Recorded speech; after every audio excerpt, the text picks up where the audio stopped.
بسم اللہ الرحمن الرحیم۔ السلام علیکم سامعین و ناظرین، میں ہوں عبدالحمید آوان اور آپ دیکھ رہے ہیں میرا یوٹیوب چینل ایچ انفوپیڈیا۔ ناظرین محترم، افغانستان پر طالبان کا قبضہ ہوئے کئی روز گزر چکے ہیں اور دن بدن طالبان اپنے کنٹرول کو مضبوط سے مضبوط تر کرتے جا رہے ہیں۔ آپ اور ہم میں سے اکثر لوگ طالبان کے بارے میں ایک ہی طرح کا تاثر رکھتے ہیں، اور وہ ہے کہ مدارس کے فارغ التحصیل اور انگریزی تعلیم سے دور اور نفرت کرنے والے طالبان۔ مگر چند دن پہلے میرے سمیت اکثر لوگ اس وقت حیرت زدہ رہ گئے جب ایک داڑھی اور پگڑی والے اور واسکٹ والے طالبان ترجمان نے خالص برطانوی لہجے میں انگریزی بولنا شروع کی۔ وہ شکل و صورت سے ایک عام پختون ہی نظر آتے ہیں، مگر 3 دن پہلے جب افغان طالبان ترجمان ذبیح اللہ مجاہد کابل میں پریس کانفرنس کر رہے تھے تو اس وقت وہ ان کے جوابات کا انگریزی ترجمہ کر کے غیر ملکی صحافیوں کو بتا رہے تھے۔ اور آج الجزیرہ ٹی وی کو جب انہوں نے انٹرویو دیا تو میرے جیسے بے شمار لوگ ایک بار پھر حیرت زدہ رہ گئے۔ ناظرین، یہ ہیں دھیمے لہجے اور نیچی آنکھوں کے ساتھ انگریزی بولنے والے عبدالقہار بلخی، جو کہ طالبان کلچرل ونگ کے ترجمان ہیں۔ یہ بھی اپنی جگہ حیرت کی بات ہے کہ طالبان کا کوئی کلچرل ونگ بھی ہے۔ شاید اس بار طالبان واقعی دنیا کو حیران کرنے پر تلے ہوئے ہیں۔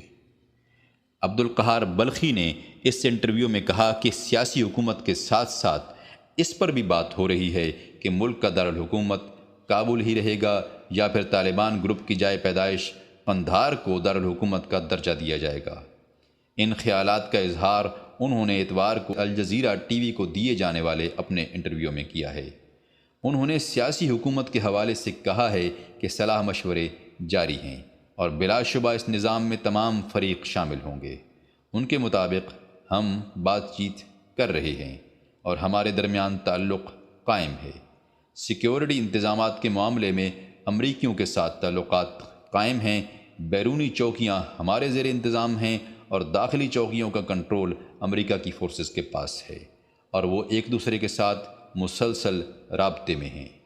ہوائی اڈوں، خصوصاً کابل کے ہوائی اڈے پر پیش آنے والے حالیہ واقعات پر ان کا کہنا تھا کہ اس وقت جس طرح لوگ ہوائی اڈے کی طرف بھاگ رہے ہیں، یہ بڑے افسوس کی بات ہے۔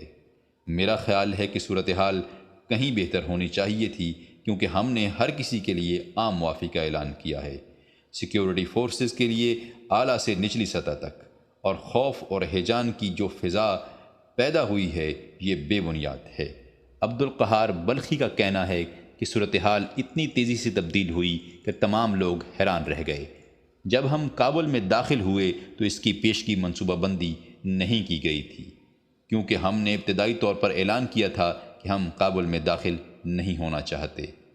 ہم کابل میں داخل ہونے سے پہلے سیاسی تصفیہ اور ایسی مخلوط حکومت چاہتے تھے جس میں سب شامل ہوں، لیکن ہوا یہ کہ سیکیورٹی فورسز چلی گئیں اور انہوں نے اپنی جگہ چھوڑ دی۔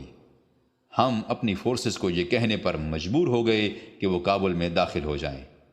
خواتین کے حقوق کے بارے میں ایک سوال کے جواب میں انہوں نے کہا کہ خواتین کے حقوق کے بارے میں کوئی ابہام نہیں ہے۔